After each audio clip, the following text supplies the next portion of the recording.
अरबपति विमल राय की गाड़ी खराब हो गई थी। सुनसान जगह थी।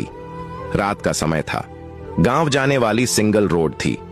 वह किसी से लिफ्ट लेने के इंतजार में काफी देर से सड़क के किनारे खड़ा था कि उसे एक साइकिल रिक्शे वाला आता दिखाई दिया। विमल ने रिक्शा रुकवाकर पूछा, आगे दयालपुर जाना है, ले चलोगे क्या? रिक्शे वाला गाना गुनगुनाने में मस्त था। बोला, आ जाइए, 50 रुपये लगेंगे।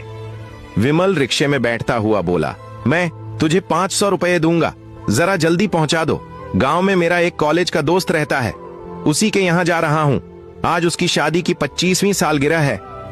रिक्शे वाला अपना गाना गुनगुनाता हुआ उसी रफ्तार से चल पड़ा। विमल जीवन में पहली बार साइकिल रिक्शे में बैठा था। 500 रुपये का लालच देने के बाद भी रिक्शे वाला गाना गुनगुनाते हुए मस्ती में धीरे धीरे चल रहा था। विमल सोच रहा था, ये कैसा आदमी है, पूरे दिन में भी 500 रुपये नहीं कमाता होगा। आज इसे एक साथ इतने पैसे मिल रहे हैं, फिर भी चेहरे पर कोई खुशी नहीं झलक रही। सोचते हुए वह झुंझला उठा। वह बहुत मुश्किल से वक्त निकालकर दोस्त की शादी की सालगिरह में आया था। गाड़ी खराब होने के बाद उसने अपने दोस्त को फोन करने की बहुत कोशिश की, मगर फोन नहीं मिला। अगर मिल जाता तो वह दोस्त से कोई साधन मंगा लेता। अचानक रिक्शे वाले के फोन की घंटी बजी। उसने रिक्शे को पैडल लगाते हुए फोन को स्पीकर पर डालकर कान के लगा लिया। उधर से रिक्शे वाले की पत्नी का घबराया हुआ स्वर सुनाई दिया, आप कहां हो जी, अभी तक नहीं पहुंचे? रिक्शे वाला बोला, रास्ते में हूं, जल्दी पहुंच जाऊंगा। मगर तुम इतनी घबराई हुई क्यों हो? पत्नी का स्वर रोने में बदल गया। वह रोते रोते बोली, बकरी मर गई, पता नहीं उसे क्या हो गया था। अचानक थोड़ी देर तड़पी, फिर मर गई। रिक्शे वाला पत्नी को समझाते हुए बोला, अरे यार, मर गई तो मर गई, तू रो क्यों रही है? उसका और हमारा इतना ही साथ था। पत्नी बोली, कल ही सौदागर उसके 8,000 रुपये दे रहा था, अच्छा होता उसे बेच देती। 8,000 रुपये का नुकसान हो गया जी, रोना तो आएगा ही। रिक्शे वाला बोला, वो पैसे हमारी किस्मत में थे ही नहीं, इसलिए अब दुख मत करो। समझ लो तुमने बकरी पाली ही नहीं थी। मैं तुम्हारे और बच्चों के लिए जलेबियां लाया हूं, आधा घंटे में पहुंच रहा हूं, सभी मिलकर खाएंगे। इतना कहकर उसने फोन काट दिया। फिर गाना गुनगुनाता हुआ रिक्शे के पैडल लगाने लगा। विमल राय को बड़ा आश्चर्य हुआ। वह सोचने लगा, ये कैसा आदमी है, पूरे महीने में 8,000 कमाता होगा, फिर भी इसे बकरी के मरने का कोई दुख नहीं है, कोई चिंता नहीं। कितनी सहजता से इतना बड़ा नुकसान सह गया। और एक मैं हूं जो अरबपति होने के बाद भी गाड़ी खराब होने से झुंझलाया हुआ हूं। मैं महीने के लाखों रुपये कमाता हूं, मगर 20-30 हजार का नुकसान होने पर गुस्सा करने लगता हूं, अपसेट हो जाता हूं। रिक्शे वाला अभी भी गुनगुनाता हुआ मस्ती के साथ रिक्शा चला रहा था। विमल राय बोला, एक बात बता भाई, तुम्हारी 8,000 की बकरी मर गई, फिर भी तुझे कोई दुख नहीं हुआ? तुम्हारी एक महीने की कमाई जितना तुम्हें नुकसान हो गया, फिर भी तुम्हारे चेहरे पर इस नुकसान का कोई असर दिखाई नहीं देता। या तो तुम जबरदस्ती खुश दिखने का नाटक कर रहे हो, या फिर तुम कोई मूर्ख हो जिसे ये पता भी नहीं है कि 8,000 रुपये कितने होते हैं।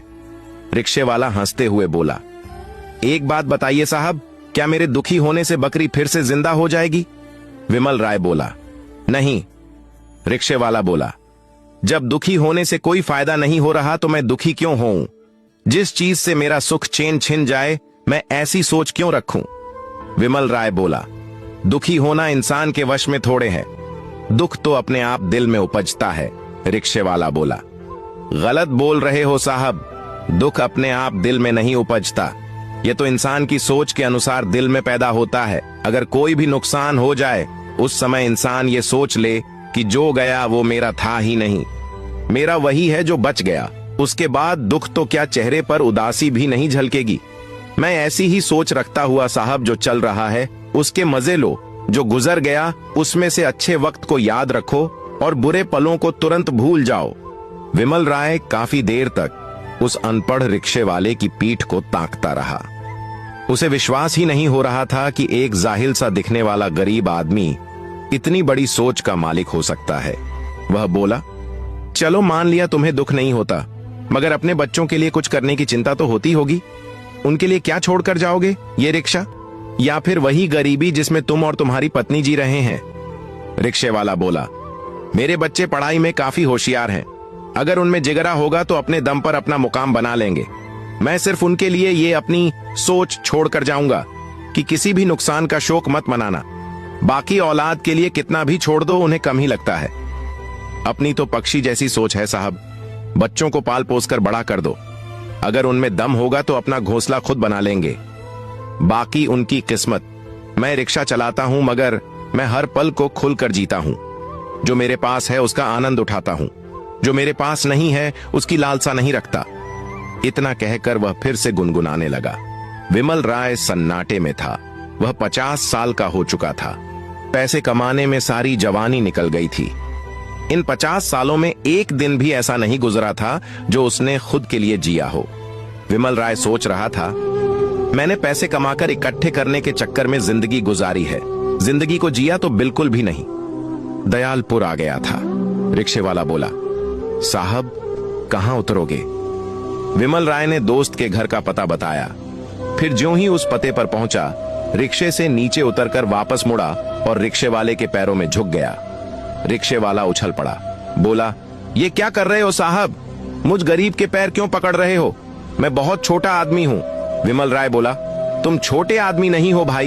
मैं अरबपति होकर भी एक असफल आदमी हूं। पैसों का ढेर लगा लिया है, मगर खुद के लिए 2 पल नहीं निकाल पाया, और तुमने हर पल को मजे से जिया है। तुम मेरे गुरु हो।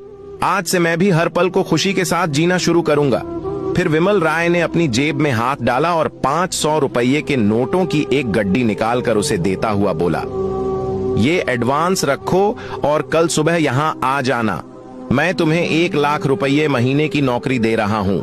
तुम्हें कुछ नहीं करना है, बस हमेशा मेरे साथ रहना है और मुझे जीना सिखाना है, क्योंकि मुझे सिर्फ कमाना आता है, बस जीना नहीं आता।